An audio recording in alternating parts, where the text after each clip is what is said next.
ನಮಸ್ಕಾರ ವೀಕ್ಷಕರೇ, ಇದು ಸತ್ಯ.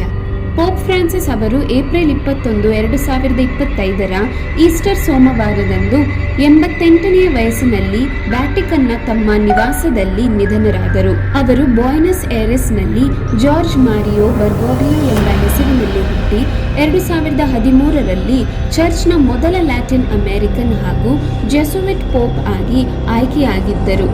ಸಾಮಾಜಿಕ ನ್ಯಾಯ, ಹವಾಮಾನ ರಕ್ಷಣೆ ಮತ್ತು ಅಂಚಿನವರಿಗಾಗಿ ಧೈರ್ಯವಾದ ಮಾತುಗಳ ಮೂಲಕ ಅವರು ಜಗತ್ತಿನಾದ್ಯಂತ ಗೌರವ ಗಳಿಸಿದರು. ತಮ್ಮ ಜೀವನದ ಕೊನೆಯ ಸಾರ್ವಜನಿಕ ಉಚಿತ ಆಶೀರ್ವಾದವನ್ನು ಅವರು ಈಸ್ಟರ್ ದಿನದಂದು ನೀಡಿದರು.